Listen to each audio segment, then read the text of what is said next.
Ozo sambela wana. Si ya sambela wana bazo opérer. Yo sikoyo mona kini. Bon, en vrai dire, ils ont biloko moko na mona na kati wana na mo ko ba tindika na chambre. Wana na débit. Voilà na ba débit. Voilà na mo ko bazo pousser nga. Na yaki na makolo normal na otambola na mo ko ba tindika na ba chambre. Pe ba chambre ngoko quoi comme couloir.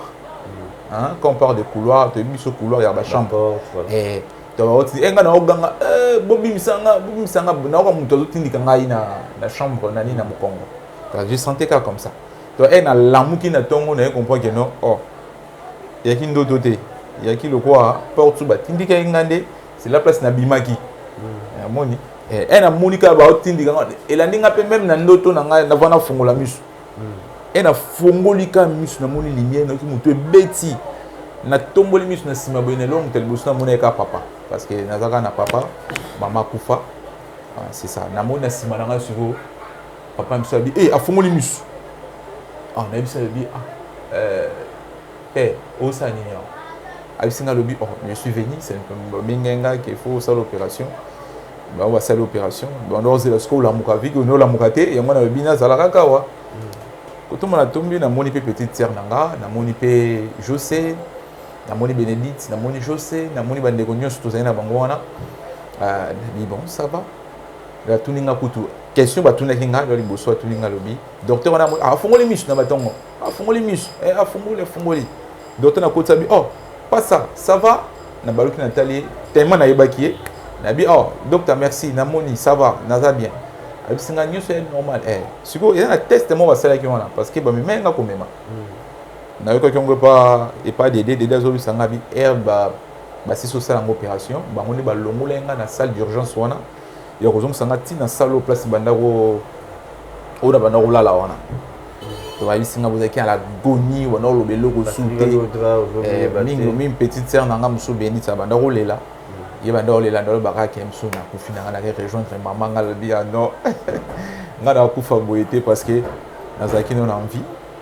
c'est ça mais les choses graves na la muki na moni bango ya basi bazolela nesi bango na kufita naza normal maman c'est normal et docteur a pesi ngambote akazo bisanga lobi siko ça va atinozo ka posa ko se soulager te zo ne zalaki bazaki na posa batala komane na roboka makolo parce que likolo wana et ben non mais manga déjà ben non fonctionner souté parce que bango ya ba saling opération faut ba mekati bango ngabi ozo ka posa se soulager te ngabi oui faut na se soulager abi mais on se soulager ndengeni parce que entourage nous en a basi ba tu ba otala yo est-ce que possibilité obi malibanda pour nous ngabi oui bien sûr tu as oui bien sûr ko kitana ko kitaka makolo côté makana telemi et docteur ana lobi waouh na comprendre que ngote abi waouh parce que waouh Nathalie, moment où l'esprit ça a marché. Le bando ben dalikolo, le bando qui na otombola mo muke na to ben. Moment na bimi libanda, comme na bimi libanda, bango nyu so docteur na batele mais basi na bon na hôpital on ezaki na ba infirmier quoi. Ba na stagiaire et tout le monde était là, ba tomboli batele ni ba otala ninga na obima. Misu bolo ba les jeunes et les qui la bango, ba sali lobby et les lo otambola. Bilobi avec le quoi paralysé et lesquels ils bango nga peine avec na se soulager la toilette na bango pour qu'il y ait distance entre toilette na chambre ko dès que nazo zonga et tout le monde étonné bazo kamo ndiki nini yazo zonga boy mo mususu ebisinga lobi moko era na komika na porte na kota docteur lobi moni yo ni chaise roulant ni comment béquille yo tambola normal ngana bise mais c'est bien na tambola chaise roulante na tambola na béquille na rosala boy si ndenge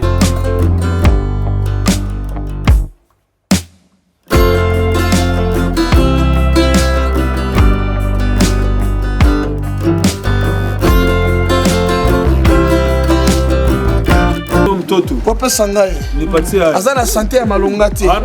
Naebi te soki na memi papier to eloko. Aza kilote. Tala mota la santé à mona oyo. Tala mosusu ye oyo. Oh Jésus. Oh Jésus. Oh Jésus. Oh Jésus botala. Ata complexe ezate. Ata nini ezate. Merci papa. Bon Dieu. Oh là là. Pardon. En tout cas, beaucoup de gens Pampex Nokia, pour Pampex, Sunga Bango, Botala Ban, Botala Santé na Bango. Mais mi toi mais on senti kilo. Colis à malongue zate. Mili qui zate. Moi pas assister vraiment. Besoin za mingi kotoyo. On a besoin nyingi sana. Besoin za mingi. On a besoin nyingi. Nala osa la part na ngai. Lelo soki na kufi. Nikikufa leo. Misala na ngai kolanda ngai. Yo misala nini kolanda o kasi. Misala nini kolanda. Kazi gani? Mama nzamba pambola bino. Mama Mungu awabariki sana. Mpona siko bazana zo pesa mbongo sikoyo. Ba rapidité ba somela bango ba Pampex parce que baza bolumbu. Alors, tozaki na posa ya mona moko. Babetelaki ngai ye lisolo. Babetelaki ngai mona moko lisolo oyo motema. Graciele. Graciele. Graciele. Bana bakobondela mpona bino. Bana awa babondela. Bakobondela. Graciele. Basala ba échographie, ba radiographie. Hein? Tango Sanya na mukamataka. Tango ezwakae. Ana perdre ka connaissance. Abungisa kamaeli. Ana perdre ka connaissance même journée muzima ata journée bimba zo yebelo te. Omoni tozana ka mususu awa. Ya mwana oyo azana problème ya hernie. Il fallait pas opérer. Bongo ezate. Tozana mwana mususu awa. Jibu kui. Bango baza na problème ya pali. Malaria. Pali pourquoi parce que et puis aza malade. Aza na fièvre. Donc bazola la malamu toto ndiko kota la meme. Omoni oyo mwana na katsa nini. Nyanda. Oyo neni. Pardon. Balobi il fallait akende na l'hôpital kota la pe ba médecin. En tout cas, bandeko bo intervenir noki. Bandugu mufanye mbio. Neti mona oya koma ki bepo likambuni. Oyo. Bobo tango papa babomi papa na ye na bitumba. Na mama na ye. Na ba grand frère na ye. Nde azalaki abandaki kolala se ya maiti ya mama na ye. Donc alaki na se bembe ya mama na ye. Mwana oyo. Nde ba courage nde ba longoli na se bembe ya mama na ye ba memi yao. Faire la biso meya boeta. Donc oyo so bateri ma bazana malade. Et c'est ngaba ki l'hôpital. C'est ngaba ki l'hôpital, na mwa kisi, ataka mwa kisi ya intervention soki. Donc pour la psycho, to kosa le loko boko boba. Pas comme maintenant dans l'hôpital. On va faire quelque chose. Parce que bakoli a l'osso. Konyo so landa vidéo oyo. Pas me un peu ko intervenir.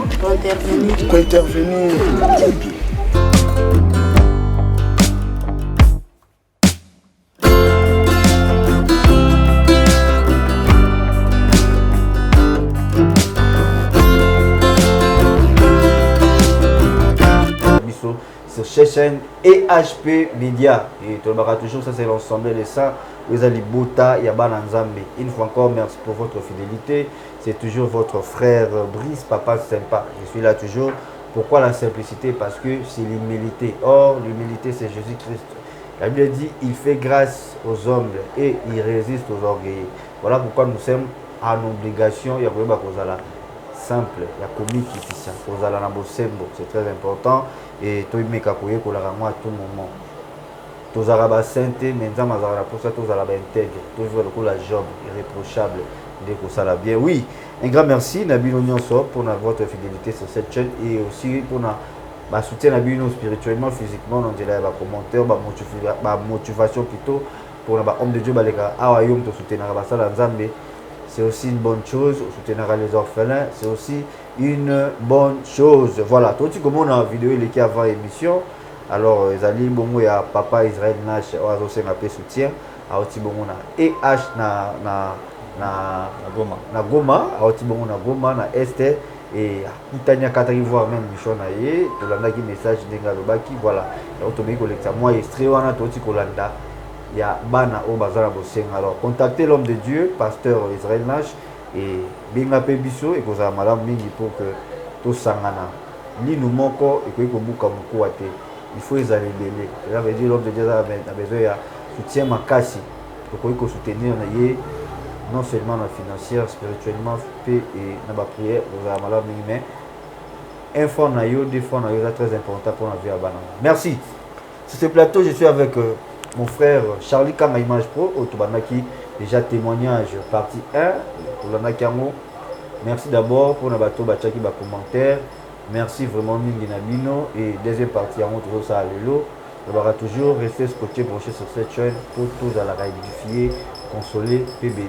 C'est très très très important. Alors on apprécie tous ce merci. Nayom de Kalibsomba Liboso. S'abonner sur cette chaîne pour la continuité. Il y a Basali Nzambe. Voilà. Merci beaucoup Nzambe à Pambolayo. Cette émission Parlement Céleste, c'est ça on a pour tous à l'édifier, bénir et consoler. Et moi, pour connaître la chose spirituelle, ça, dans Jérémie 33, 3000, lobby, invoque-moi, je te répondrai. C'est très important. Merci. Et tout peux sur Moté Papa Charlie. Moté Papa Brice. Voilà, toujours sur votre chaîne EHP Média. Nous avons un peu de ça avant Kamabiso. Oui, on a passé dans le mot de sur EHP Média, Balandarabiso, Baza fidèle à EHP Média.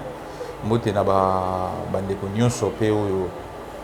Zolanda biso batiaki ba commentaire na bango to pesi mbot na mama GH mama sagesse papa Ose Amani na pesi mbot suna papa Ron Ngongo papa Jean papa Sami pasteur Nanga pasteur Ose Mosoi na pesi pe ba sala nzambe nyonso oyo bazo travailler na biso na église le germe mbote na pesi bango mbote. Merci. Voilà, merci beaucoup. Oui, Seigneur, Yahweh, merci pour la grâce. Nangolo, Salisubiso, pour toute la source de l'émission à Kitoko. Oui, je édifie Bana, yo Père. Tikate le boko Nanguya, Yahweh, Monisamo. Mon Dieu, Père, tout ce qui est moment où on a maboko na yo, nous avons besoin de toi. Insistez sur le début jusqu'à la fin. Na Congo, nous avons prié. Amen. Amen. Merci beaucoup. Yeshua Zanabiso et Kimia Naye, présence Naye Zanabiso Pambate. La présence de notre Seigneur Jésus-Christ, c'est l'absence totale du diable. Amen. Alors, il y a des araignées dans la Bisika Oyo. Après, on a fait maman, papa, mes frères, mes sœurs, en tout cas. Je vous aime beaucoup et tout continuez à lire Oyo. Aimez-vous les uns les autres. Mon corps, les amis au Christ à oui, papa Charlie, tu m'as pour évoluer parce que tu es à mon gars, tu m'as pour ça la rétro manqué. Et puis tu m'as pour avancer. Et celui que ce qui place dans l'hôpital, à côté de l'échographie. Voilà. Oui, et bah côté de l'échographie, bah ça on passe l'échographie, c'est là qu'il pas na bango moka wana. Donc bah ça lingango après, zamba sali grâce, bah il bon bah lobby que non, dès qu'on côté l'échographie, to moni moins peu et là ça manque clarté. Alors faut côté radio. Et radio c'est la place bah on a moins capture wana bah voyez bah corps mikuwa ndenge sali moins déplacement nango. Et les choses graves, bah me minga pe na radio voilà pena kindaki na ko citer na mama na mi balé parce que na liboso na bosane ko pesa o bambote na kina mama Brigitte na mama nanga na bosane ko mama nanga ma Nicolette na bosane ko bote mama Nicolette. Oui, tout ça qui maman Nicolette, maman Brigitte, na Brice, grâce au sympa et azapé témoin à mon aimé dans le cas to kepe to komi kokoma to komi mbala moko teme ya kikao yubika kananga za kikamo déjà mabe moyo kuta revendre sanga lokola bande comme to kokuta ne zala kité alors ba meminga mbala moko ti na salle wana bakangaka basala ka radio mbala moko ba ko pesanga capture to umela kité parce que to zaki na posa ba zwa kaka po kaisa ki bina mabe to lenga ki ba sisi kaka e ba kangi résultat bimi mbala moko ba pesi biso to ke na hôpital pour le docteur bazala baye bakeno il logoni et bukani pour balongola lo mo bongo. Et nous avons compris après tout nous avons compris que non ezala ki mukua parce que na bosani bena ko demander radio parce que na ba radio na tilelo na bisi ba tukuna na bisi ba tabi même na mukua ou balongola nga pe na troisième partie voilà même na mukua na mo écoute au bois quand ezala raté na rara ngo na tchango la misé. Tambola on a sac. Oui, na tambola on a sac. Mutuma nga question pourquoi tambola on a sac na bingana na ba loninga te. Na ba loninga te. Dès que ba loninga te na wolo na ngo pété. Voilà. Toi c'est ça. To ba kozonga ne tozongi docteur a été là alimba mona moni agité ba ni mo ko agité comment les bandolo ba maloba mo comment ka oyo akozwa kao ndenge nini yango ko yango ko yaki ya ndenge nini parce que mokwa o esimba bassin na biso voilà mokwa bassin eza mokwa mo ezaka fort makasi ezaka makasi eloko wana pena ekomeka otuna ngo ba docteur na suka bisinga bi ebuka na pamba te kobuka nango eza mabende fo besala soit tosala accident moko makasi la moko ebukani mais ngana kana ngana comprendre ka dès que na koyaki yango ebukani bazoka mo fort to elekele bango makasi mais bon mususu alobi moko kuta no bate ka o eza bisoté parce que je na mona kiango docteur mo zo ba ka o eza bisoté c'est mieux que bo tinda ye mbala moko na campus parce que na campus bazana mo pe ba docteur o ba bi commander ba sala yango to dès que bazo luka ba lo babongo moko siko ay ko s'imposer yende la ki moto benanda ko abanda ko benako sulsa ndako solanga lo kwa voilà ay bisingelo ko mo lobi ay si bonga bité botika no lo babongo ngana osaka o allez mususu on a dit ah papa nkao no c'est la toute première fois yo sala yango c'est la toute première fois alors ozondi malokwa allez abono mona bonga bisanga bité mon cher so bongo bobima ngana sa nini na sala yango après bisinga lobi est-ce que ozana confiance so ki ngana sala yango réciter aux amalam nga lobi non nazana na confiance na yo hein mais nazana confiance so na mokeli parce que o asala kanga nefsi na bina confiance na nzambi na yebi ke soki yo perenga siko yawa réciter za malam ba yebi singa clair yimna bombela nga ta yebi singa lobi nde nazo pero soit chaise roulant soit bakati lokolo te mais autant mona bekipo likolo yo o nyatango lisuté parce que abeba alongwaka ta sora longwe poza kizit ba docteur bolanda biso ba yebi ponga balaksenga lobi eza lokwa o ya koto e kangi moko suko o ebima ki on lokwa ba o ba partir eza rapemi on ne bukanaki ba bindenga bukani bongo soki esimbi te là autant mon chaise roulante soki au bandi ko nettement moké là ce ko ozana ba beki ana ibise carrément la bino na rotambola na chaise roulante na kozala pe na bekité et moi bisinga bi mais gloire à Dieu mosal si c'est comme ça nga en opéré yo sambela hello na CP na fort parce que docteur Poitine doit bisambela et que ba docteur belé ba non croyant monsieur Toyebi ba docteur belé ba sambela raté sous bazar na misala mabe monsieur Pego ta biso abitika na okaka biso kao mais yeso biso sambela azo croire que non nzamba ko ça quelque chose et là on a ibisé le bidon na banana ko sambela depuis na koyaki to avant na koya na do sambela na minute pe na sambela bi kenzamba otika ngate na ibisé bon abi mon cher prie ando benga pasteur mais je suis pas un pasteur je suis qu'un frère c'est ibisé ngalibi pasteur prie ando sambela ba bimi libanda na muli ba côté belé parce que opération na ngai zaki lokola na kobenga ngoza ki lo bon et bongo amuno ko obstacle ni spectacle moko boy mutu nyoso fo rotala du jamais vu parce que du jamais vu mutu mo tikala voilà après na waka bato bandoko sala ko ba kende akoti bango motiver bango mbala mo na kata salle ko ya baye ba telemi mbala moko na bongo bisango non ngana zo opérer bo tsanga liboso et bino bo zo ba caméra na bino ba téléphone na bino bo filmer to bimisa mokuwa wana au monde ezalaki jusqu'au bongo allez après na moni ba koti ba stagiaire ba tebele bika des ala docteur abandi o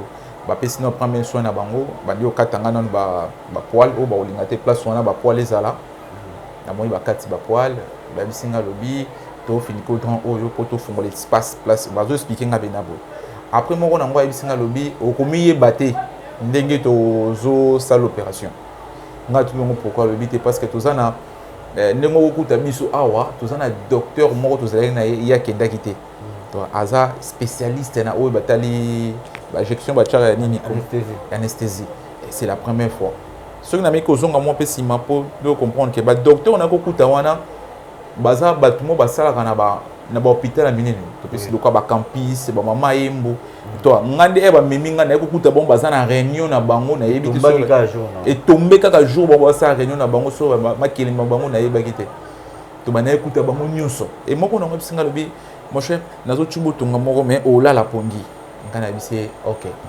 après ba bisinga pasta sambela na ba no sambela nga ba deke nazo sambela ti pendenge espinde kendaki ne babi banasaki na faire À 8 heures du temps, je crois. Comme ça, 14 heures du temps. 14 heures du temps, c'est beaucoup. Ça 14 heures du temps. Tu as là, na tongo déjà, lobby déjà. Si tu as autant de sambela wana, c'est à sambela wana, bazo opérer. Yo siko monaki nini. Bon, en vrai dire, ils ont un bilot au moment où on a monaki na kati wana, na umo kwa ba otindi kana chambre. Wana na débit. Voilà na ba débit. Voilà na mo kwa bazo pousser nga. Na yaki na makolo normal na otambola, na mo kwa ba otindi kana ba chambre.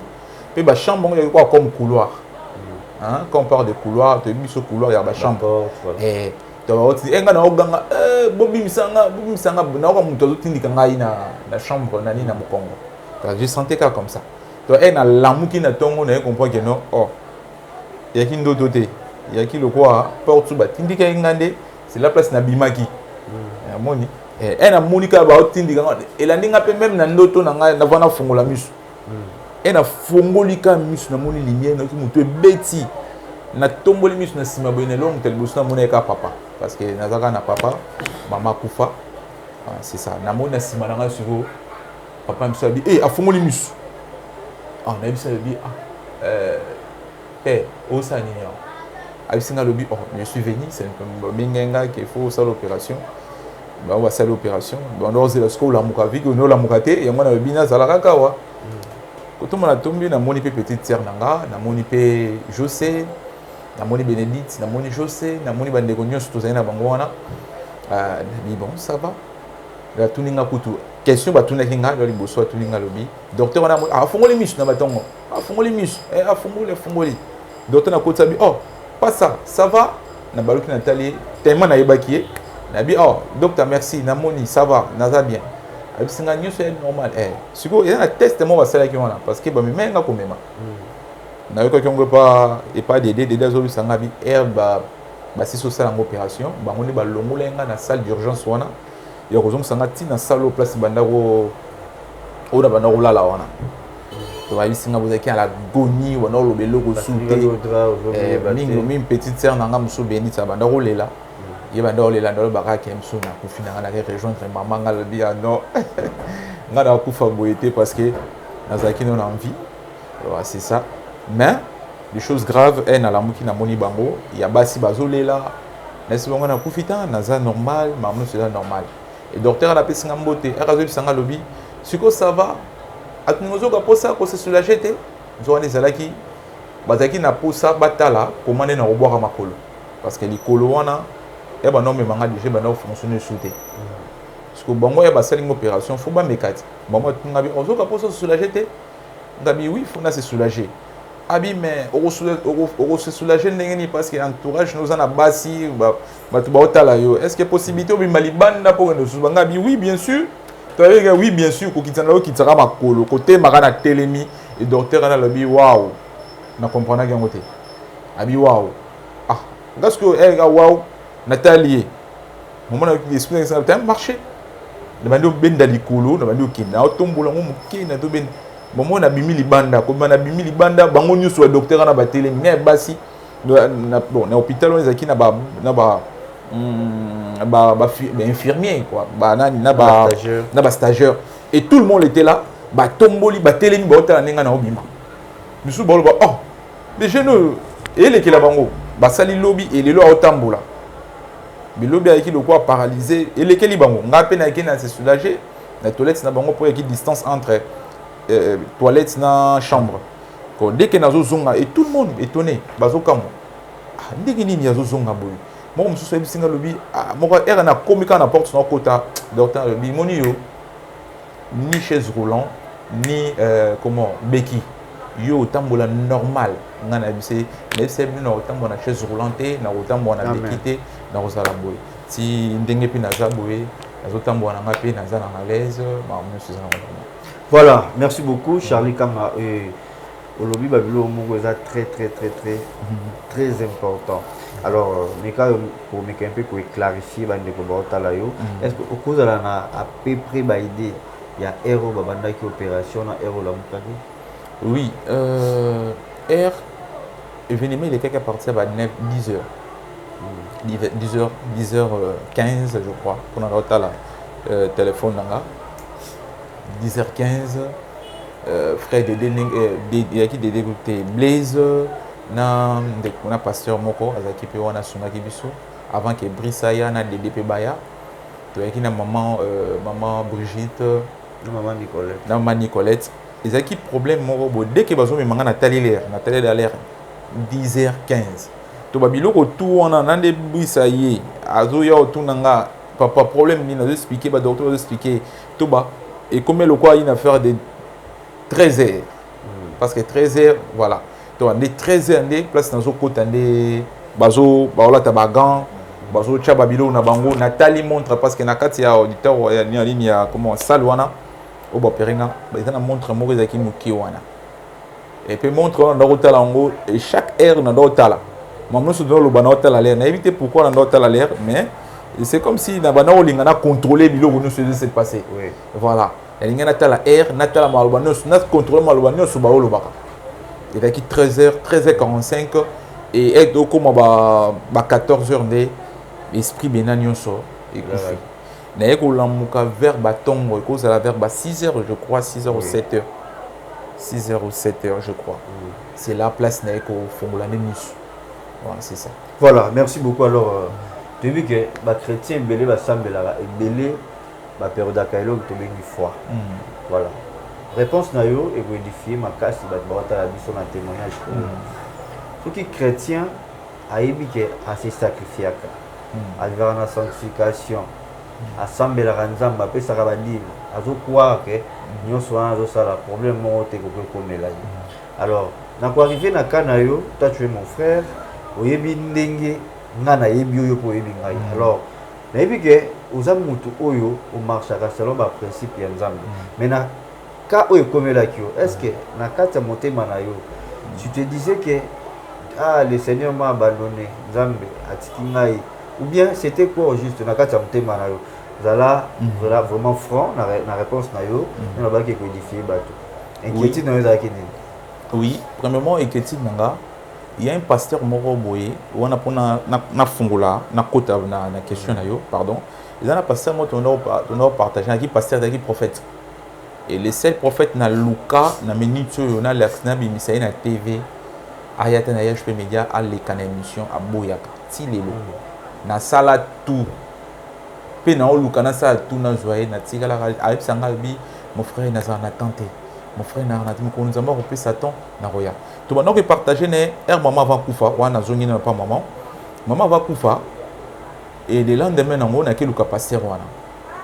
to sona pasteur prophète wana na soani na sona prophète est-ce que na sacrifice nous sont na salle parce que j'ai eu beaucoup de temps de jeûner de prier pour ma maman à dans l'envie deni maman ils ont marché té pasteur na sanga le prophète na sanga lobi nzamba tia babilo ko mususu il faut ça la kaka et kokisama pour gloire ne sanine et se manifester amen ngai bisi le tolo babongo na comment est-ce que choc comment on mazo kufanga na sacrifier je na sali ba 5 jours 7 jours 10 jours 15 jours na ba mettre hôpital je mange na zone oliate vininga na osambe na ozo tambela osambe et prophète on a azo sanga bino ko lingo se poser ba question boité mais nazo invito siko to sambela yaki na ndako na ye pour azaki likolo ayi na ndako étage likolo voilà porte et fenêtre na ye il y a qui au fond maman pour atiki moi des rideaux il y a qui au fond biso pa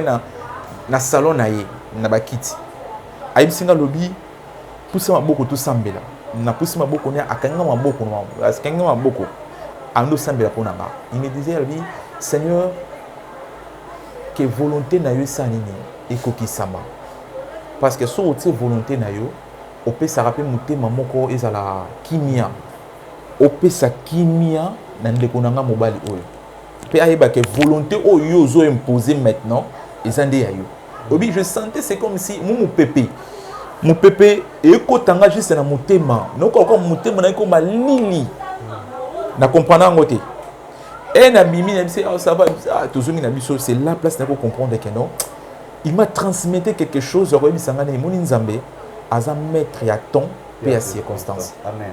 Il y a des choses où c'est pas pour rien Bible zolo babi chaque chose a son temps et il y a un temps moko mutu fois akufa et na tamoko mutu fo azala bien azala heureux makamno se belé bongo to ba chaque temps nzamba tango na mutu et na ko comprendre que le jour maman azo kufa c'était un dimanche et puis ça qui disait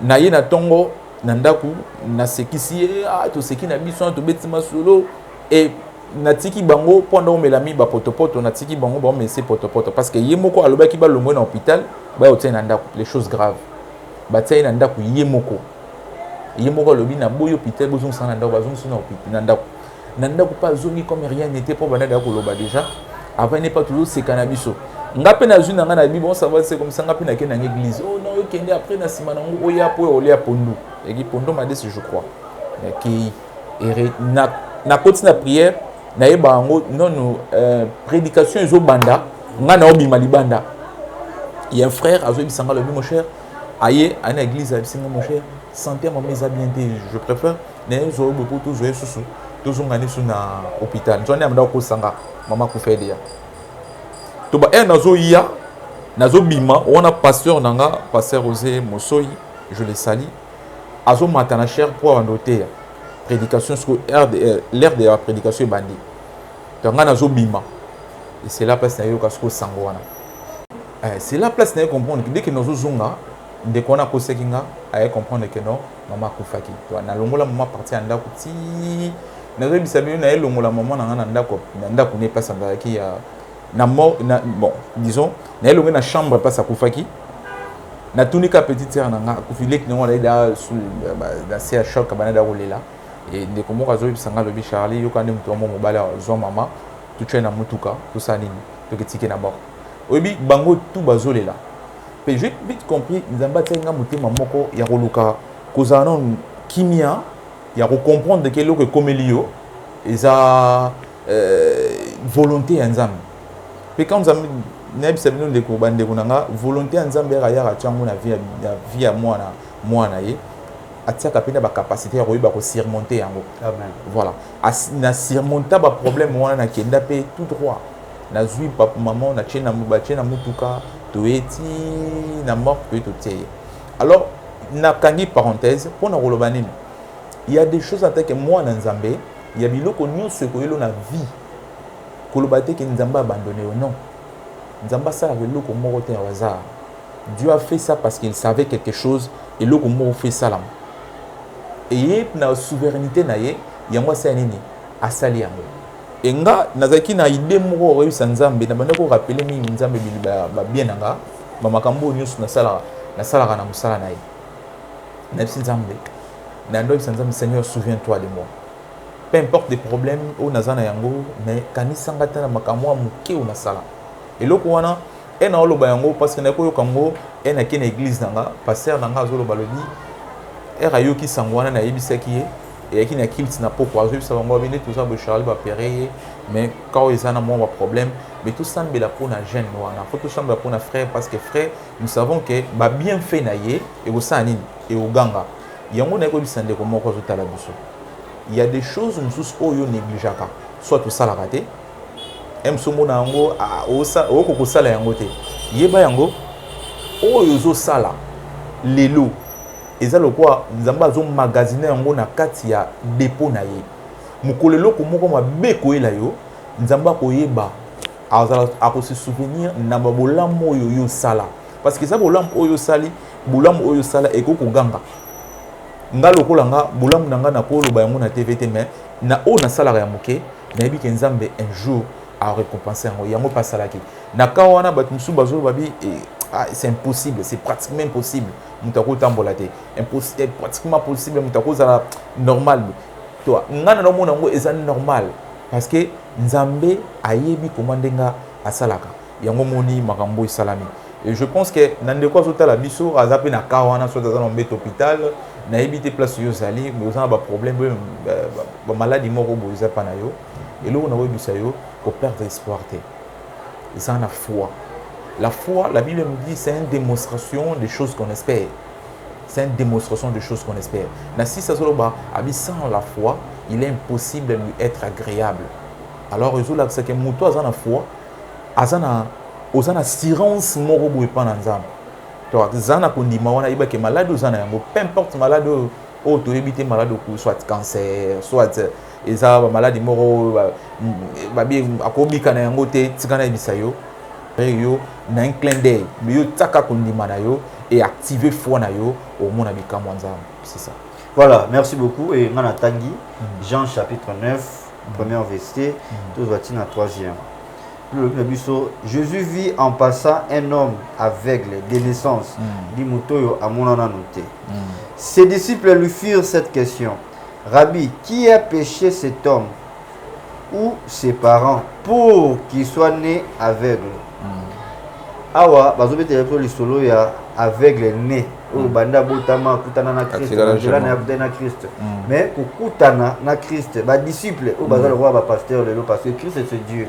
Ba disciple bazo poser sur question babi.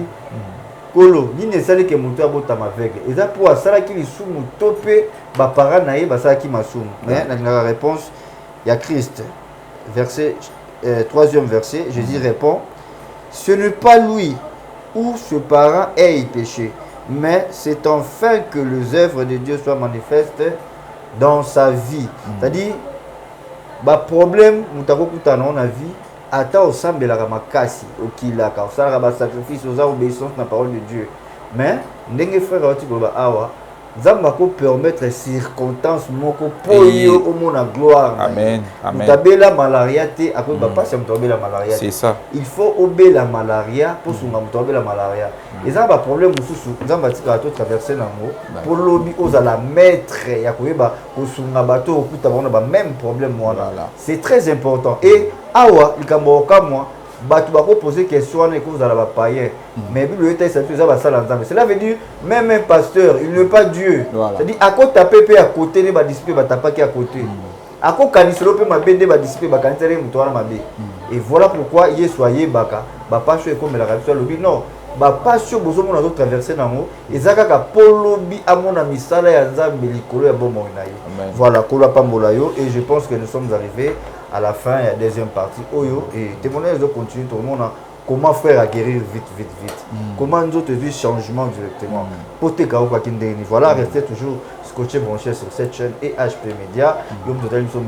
S'abonner, cliquez pour que vous ayez la notification. Il y a qui alors tout s'abonner sur EHP Media car c'est l'ensemble de ça, c'est l'assemblée de chrétiens. Un grand merci à mon papa Osé Amani, Nzamba Pambolayo, Abakelo Bambola pour que nous ayons toujours nos anxiétés, nous sommes tous à Bamboma. Un grand merci papa puis na balanzambe nyos kozaki libaku yako landa biso sur cette chaîne. Voilà, mot de la fin par rapport à cette émission. Mot de la fin, premièrement, je salue tout le monde au batali biso, bandeko nyos batali biso, na ba commentaire, na sepelaki, na ba tozo ba amen, ça veut dire que eza mambo ekomelinga. Je pense que nandeko peut komelier à zo pe guérison car ndenga il faut croire zana kondima et zana foi. C'est ça. Na pe simbote papa Papa Aaron, na pesimbote papa Sami, oui, papa Jambunga, papa Sami Lukao, papa Jonathan. Na pesimbote bango pourquoi papa Sami parce que papa Sami est ayoka ki yango toba. Et là parmi papa Sami na makasi abagité loko na nzambe a épargner yango. Toba et ça peut sou bien l'on a repé sa conseil suka yake il faut kota la rappeler non pas entourage na yo. Tant que moi na nzambe il faut za rappeler na bateau yo, bazo encadrer yo, be bateau ça bango pembeni. Bazara bassin nzambe ngai na mona ke loko na ekomi na yebisi nzambe mena loko ko benga pesu bassin nzambe et loko bando yebisanga Charlie on va prier pour toi Charlie on va prier pour toi pourquoi ba yeba ke loko wana et qui ka ko prier pas mbaté mais avec un bon œuvre o yozo sala ya malamu yango batu ba ko pe posa wana ya kosani ni ya kosunga yo to ba faut sala pe bolamu pour vivre pe bolamu nzambe. C'est ça on a beaucoup. Et Nabo Sensou Mbote pas maman sagesse dans maman GH. Ma sagesse. Merci, nous sommes arrivés à la fin. Un grand merci à Nabino pour qu'il va quoi pour la biso. Et Kola pe sa maille place Maizangi, après sa vie place vie Zangi, afon la finance na bateau bazar de Zambon, après sa paix du cœur na bateau bazar na Bosenga et Kimia. Un grand merci surtout derrière la caméra messieurs de Miongo avec le Dikawele, merci beaucoup ainsi que Blaise Mavumu, toute l'équipe ya EHP Media biso Nzamba Pamola biso. À la suite, continuez toujours à s'abonner et c'est là qu'à émission ou cliquez cloche de notification pour que Oyambaka message non se kotaka na Obisika et HP Media. Alors to comme na suka et yeso banane un peu le alpha continue sur le quoi Emmanuel et puis ensuite c'est la deuxième partie le quoi oméga voilà on n'est pas nayo ce qu'on peut dire. Éternel mon Dieu Père, nous disons merci pour ta grâce et merci pour cette faveur pour accorder sur le coronavirus. Merci mon Dieu Jésus, on a recommandé EHP Media mobimba maboko na yo, na recommandé basali na yo, o nous sommes sana EHP Media na maboko na yo Père, zo soin na bango et bomba bango épargner bango na ba danger et le boko na ngouye moni sama par les noms puissants de Jésus nous avons prié. Amen. Amen, bye bye, à la prochaine. À la prochaine.